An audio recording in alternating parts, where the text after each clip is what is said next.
Okay, so good day to everyone. Um, so since now we will not be meeting face to face, I prepared a video discussion.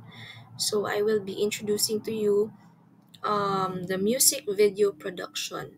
So later on, you will make use of this discussion for your final requirement.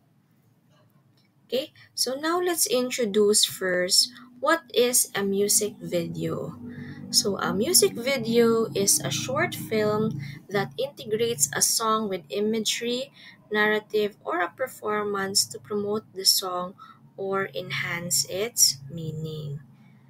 And it originated in the 1980s with the rise of the music industry and pop culture. And a music video can be purely conceptual, abstract, or narrative, so telling a story. Okay. So, what is the purpose of doing a music video? So, the purpose of a music video is that a music video brings the song's message to life through visuals. So, through visuals, it helps the audience understand and connect deeper with the music. And also, it can evoke emotions, it illustrate themes, and bring out the emotional essence of the song.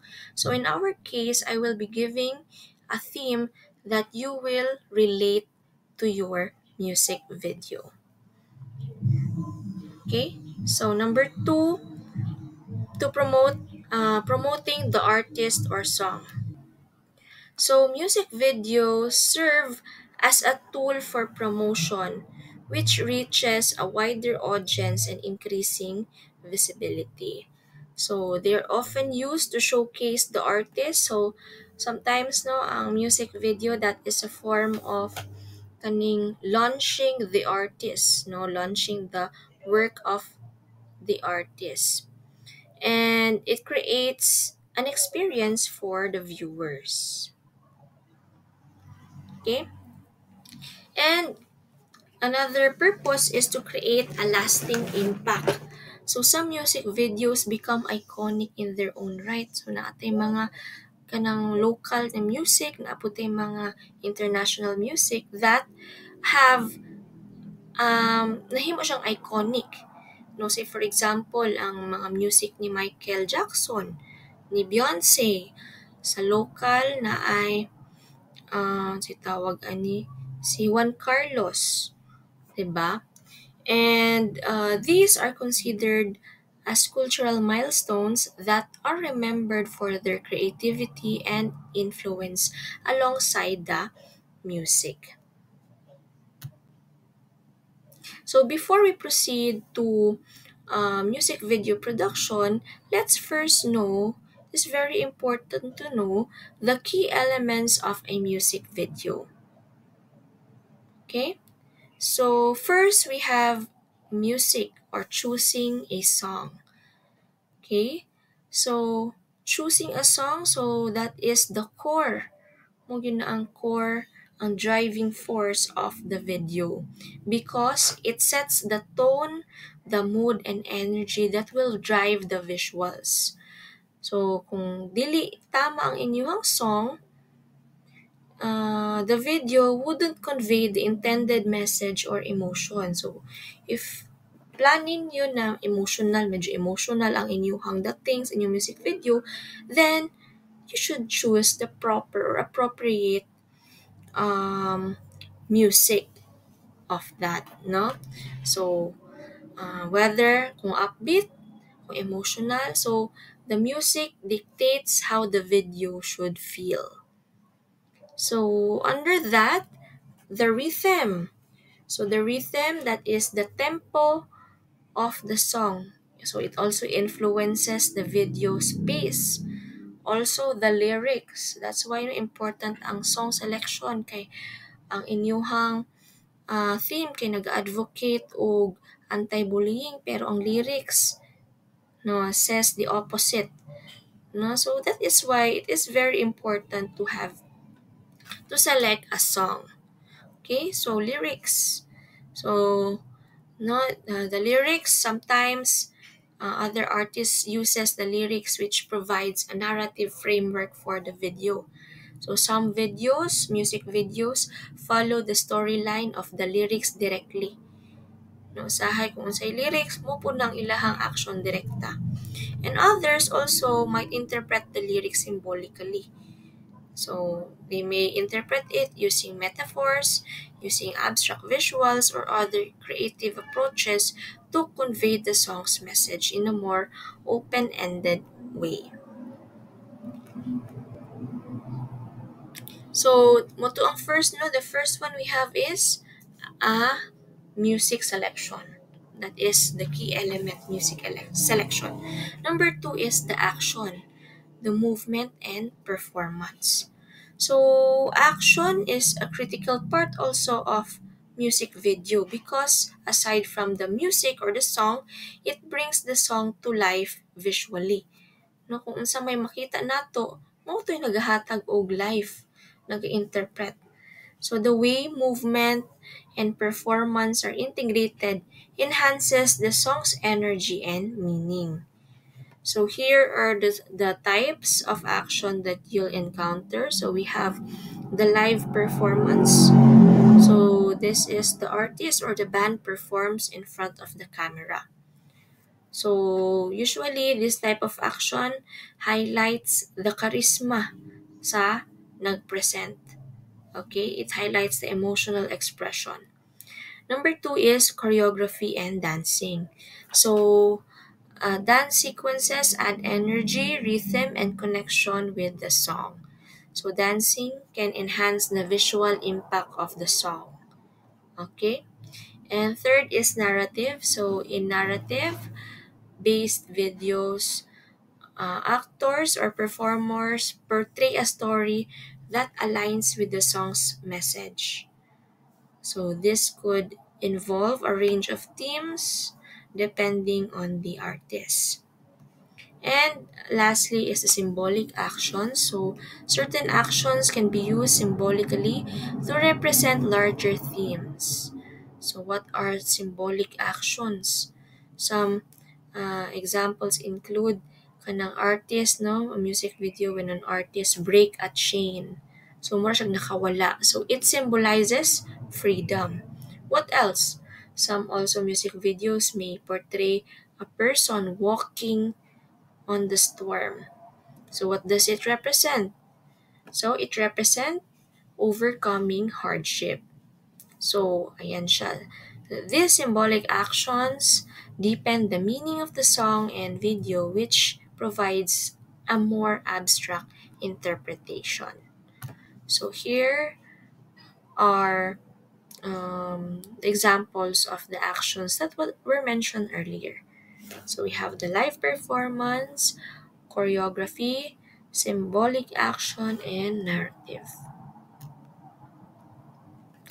Ayan, so we mentioned narrative. So a narrative video, again, it is a music video that is essentially a mini film that tells a story from beginning to end.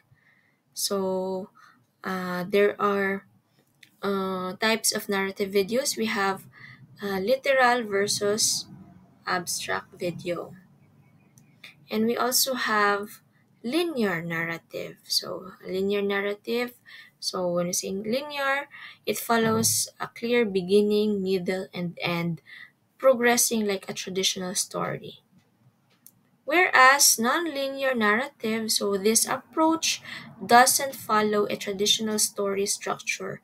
So it might involve flashbacks, no, na flashbacks, dream sequences, or disconnected scenes that don't occur in a specific order.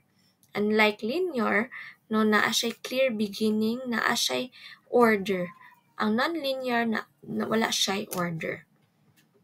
So we also have here conceptual narrative.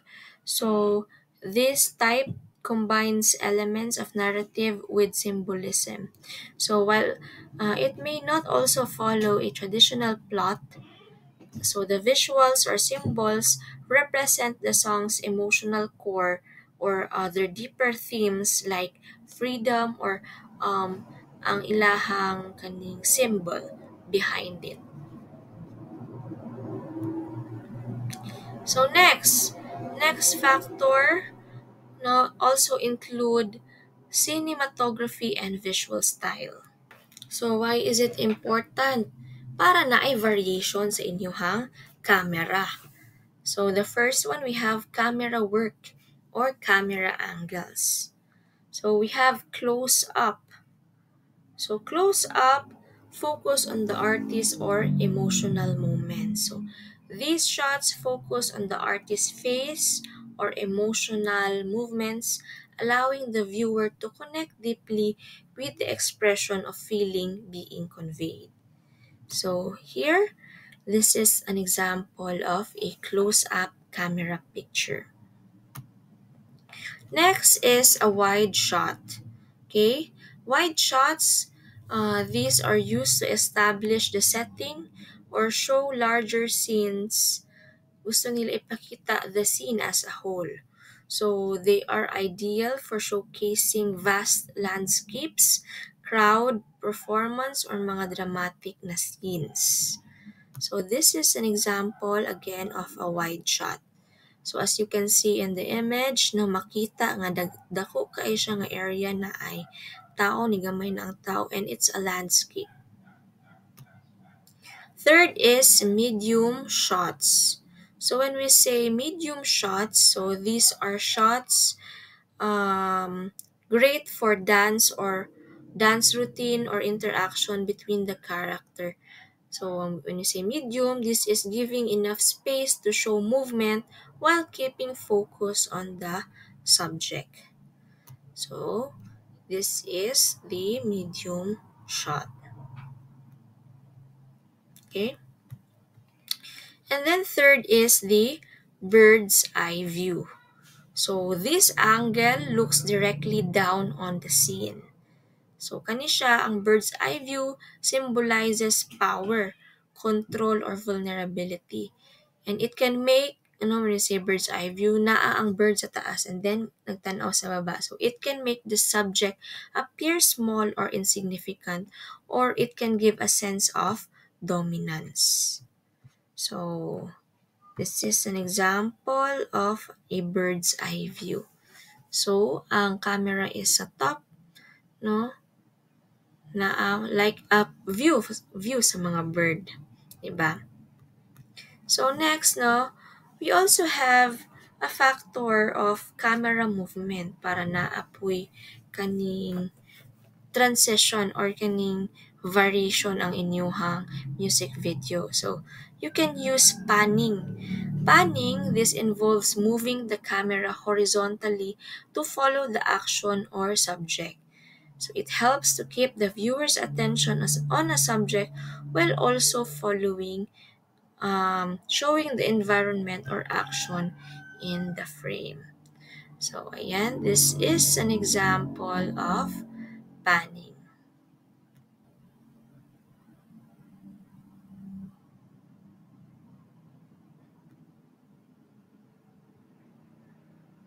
Ayan. So that is an example of panning. Next, tracking. So when we say tracking, in a tracking shot, no, the camera follows the subject as they move. So ginatrack nila kung asa ang subject, sundo nila sa ilang camera.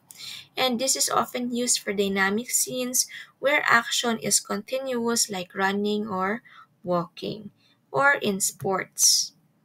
So this is an example of a movement tracking.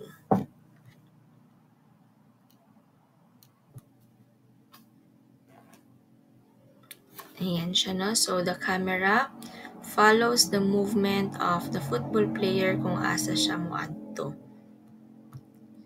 So next we have camera movement, which is zoom. So zooming in or zooming out allows you to focus on a detail or emotional moment, emphasizing something important in the video. So pwede siya zoom in, pwede po siya zoom out.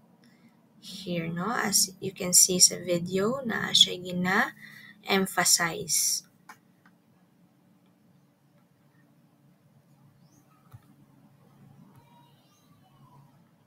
Okay. Next, we have tilt.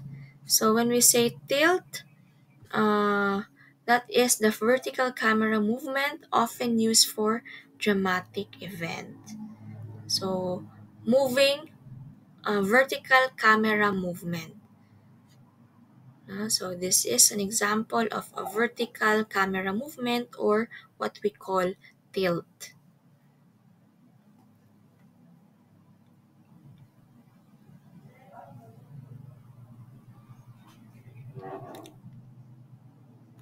Okay. Next, lighting. So lighting is also a key element in setting the mood and tone of a music video. So the right lighting technique can transform the emotional impact of the song and the visual. So using a right lighting will enable the music video sa ilahang mood. Kung gusto ba nila dramatic, no? So here, low-key lighting, these are used for dramatic, mysterious, or somber themes. Okay? So, naga-characterize siya og shadow, no? Naga-characterize siya. And it is often used for intense emotional moments or to add tension. And high-key lighting, no?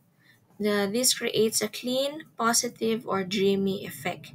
So, it is often used sa mga feel-good or romantic scenes to enhance the lightness and clarity of the moment. So, we also have backlighting. So, by lighting a subject behind the back, no, backlighting creates a silhouette, no, which adds mystery or drama. So this technique can convey themes of power, isolation, and transformation.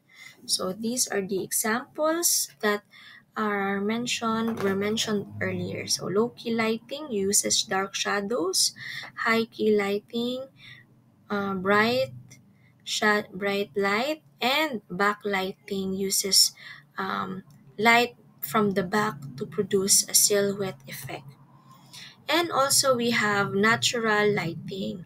So natural lighting, this lighting uses sunlight, no, and creates organic or raw, authentic feel. So this is usually used in outdoor scenes when trying to achieve a realistic, unpolished look. And also we have artificial lighting. So this is in controlled environments like a studio, or they use artificial lighting, which allows for a precise mood setting and can highlight specific details such as the artist's face, kung gusto ba nila i-highlight ang scenery or ang props. Okay, and it is used to create specific atmospheres and to control the overlook of the video. So here is an example of a natural lighting. So this is usually outdoor and uses the sun as their light. And artificial lighting, so ilahaning ginamanipulate ang ilahang light to achieve the mood of the video. And color palette. So colors, again, as mentioned earlier, influences emotions. So colors not only affect the aesthetics but also evoke specific feelings that align with the song's themes and message. So, ayan, for warm colors such as red, orange, or yellow, so these colors are often associated with passion, energy, anger, and intensity. So, they can add a sense of urgency or excitement and also are commonly used in high energy or mga dramatic na scenes. So cool colors such as blue, green, purple, these are cool colors. So these evoke calm, sadness, or introspection. So these colors are often used, no, in slower or more reflective parts of the song, enhancing the melancholic or serene atmosphere. And also we have black and white.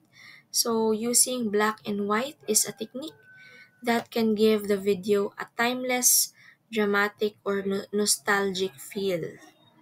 So kaninga's color scheme, it often emphasizes contrast and textures, which makes the video more intense or cinematic. Okay, so these are the examples of a warm, cool, and black and white color.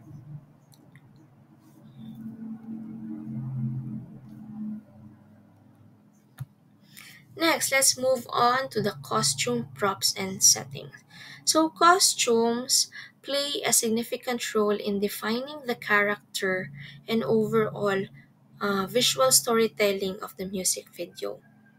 So, the right costume not only represent the persona or mood of the song but also help convey its message more effectively. So here's what to consider. So it should reflect the character. So of course, no, dapat congruent jud ang inyong costume and ang character, whether it's the artist themselves or the role that they are playing in the video. Okay? And also, uh the costume amplifies the song's theme. So, costumes should complement and amplify the song's overall theme. And uh, be careful in choosing costume because you can enhance the visual storytelling and emotional connection with the song. Okay? So, first one we have here is the costume. Next is the props.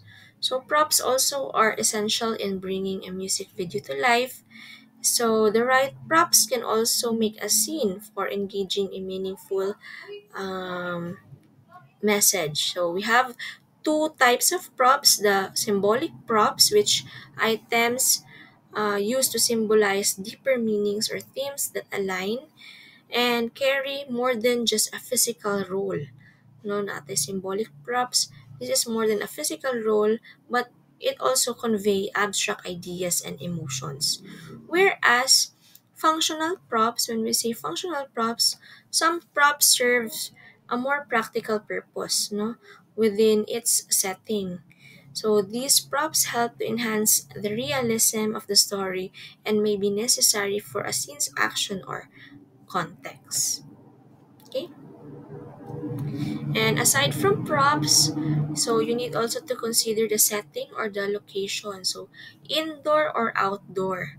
So indoor locations are ideal for more controlled environments where you can manage the lighting, the space, and mood more easily. Okay, so ang indoor pod na setting, you can create a more intimate or dramatic atmosphere. Whereas outdoor locations, it offers more freedom and natural beauty. No, more realistic siya and can enhance the expansiveness or serenity of a scene. So, ayan siya. Next, we have urban versus rural location. So, urban setting, so when we say urban, these are city, diba? So, you can make use of city streets, buildings, subways, no?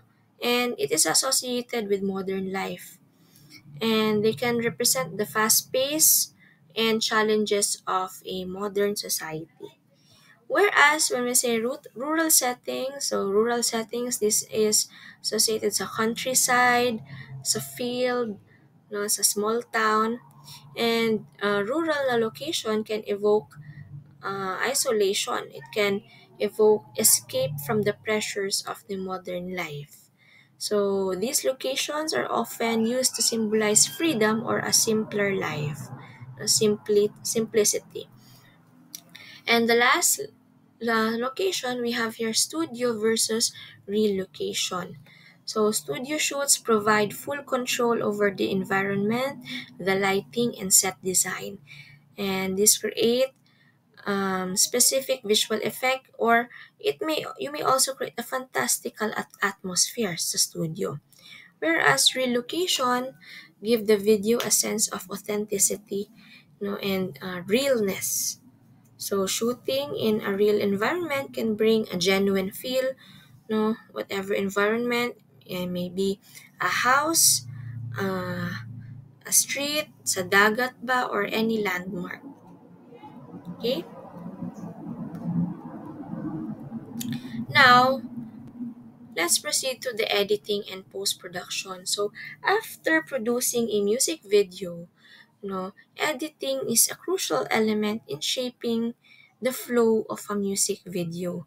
So, it involves how the video is cut, how the video is sequenced, and transition to match the pacing of the song and convey the emotions or the desired emotion. So, you need to consider the following. So, the pacing. So, ang pacing sa inyo ha, no? Tama ba ang pacing? So, under that, we have transitions, no? Na atay ginatawag ng mga transitions. Fade in or fade out. So, this symbolizes a new beginning or conclusion. So, this is giving the video a sense of closure or a gentle introduction to a new scene. Okay, so this is an example of fade in or fade out transition.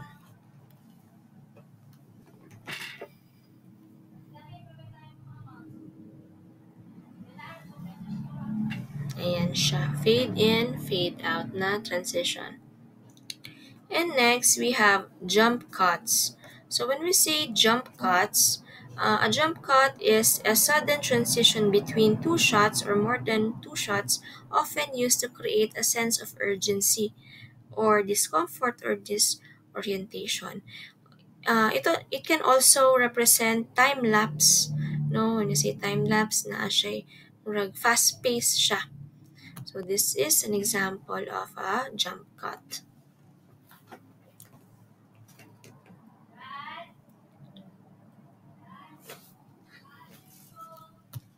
And the last one, we have montage or montage.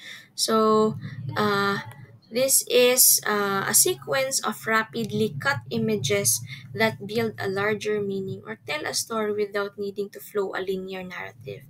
So, this technique is useful for conveying a lot of information in a short time or following or showing the passage of time.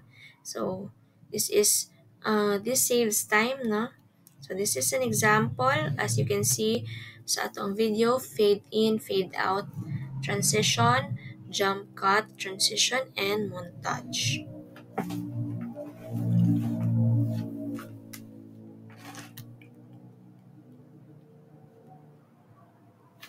Okay, next, another factor in editing the video is syncing audio and visuals. So syncing the audio and visuals correctly is crucial for creating a seamless and engaging music video.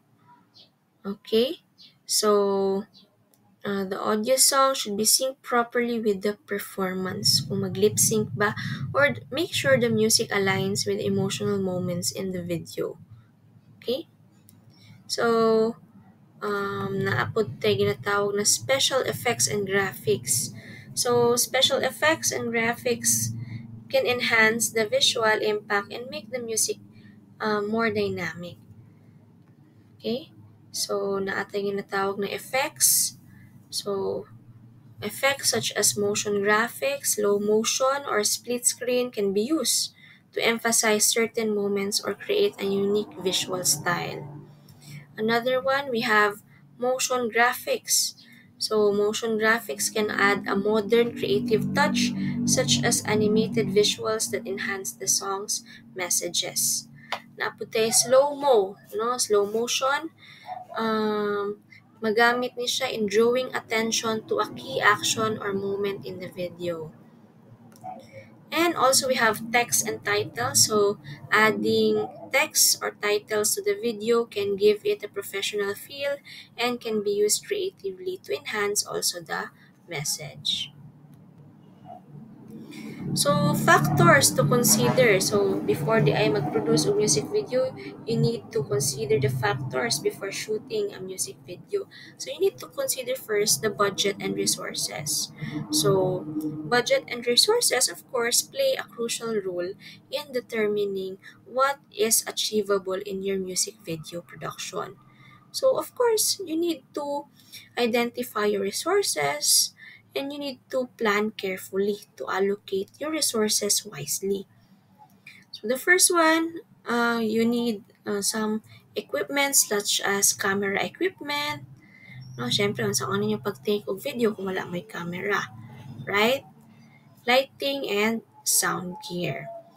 Location and cost and permission. Of course, kung um, ang inyong location is nasa private property, you need to ask permission. Okay? Or you need to secure legal permits to avoid legal issues. Costumes, props, and set design. So that is another factor para budgetan ninyo. No? And next is time management. Ayan, so time management. So, in managing your time, so these are the kaning tips no on how to manage your time. You should divide your music video into three parts. So, the pre-production, production, and post-production. So, you need to have a timeline para ma-manage ninyo inyong time properly. So, when we say pre-production, this is concept development. Now, this is where you brainstorm together with your group members. Production is this is shooting the video. This is where you capture all your footage for your video. And post-production, this is the editing, syncing, and adding effects process. So, it is important to give yourself ample time to polish the video and make necessary edits. And also, target audience. So, you need to understand your target audience because um, target audience to resonate with your viewer. So, the video styles, the visuals, and the message should align with the interest and preference of the people you want to reach. So, sa atong case, I will be giving a theme. No? So, who is your audience? No? Depends on our theme. So, age. No? These are the kaning mga factors sa interest, cultural background. So, by keeping your audience, by having a target audience in mind, you can ensure that your music video speaks directly to them. No? It makes them more engaging and more memorable for them. Okay? So, challenges in music video production. So, of course, dili mo na maiwasan no na naay mga challenges in creating a music video. So, number one is creative block. So, creative block is a common challenge during the concept of development or shooting a music video. So, you might struggle to come up with the ideas or feel stuck in the creative process. So, in order to solve that, so sometimes you need to take a break, no? Stepping away or taking a break from that project can clear your mind and spark new ideas. Number two, technical difficulties. So, technical difficulties can arise during production such as na ay mga technical difficulties, no, na equipment failure, poor lighting, or mga sound issues. And these problems can cause delays and affect to the quality of your video. So, to solve this challenge, so it's better to double check your equipment. Before shooting, you need to check your cameras, your microphone, and other tech to ensure everything is functioning properly. And also ensure backups. No, always have backup plan, backup equipment. You need to have a contingency plan. If this plan A doesn't work, you need to have a plan B. Okay? And use reliable software. Suppose editing ninyo. Make sure you're using reliable editing software in case na if mawala to, at least that software is trusted and to avoid glitches. And lastly is logical issues. Okay, so what are logical issues such as scheduling conflicts? So plan good sa inyong schedule as a group member. Na yung mga location problems, no, that is part of the logistics, no, ng mga issues. Unexpected weather, no, so these can disrupt the challenge of the shoot, no. So how can you solve that? So you need to create a shooting schedule. Plan your shoot days in advance, which allows you to have enough time for each scene. Okay? And also communicate clearly with your team, your members.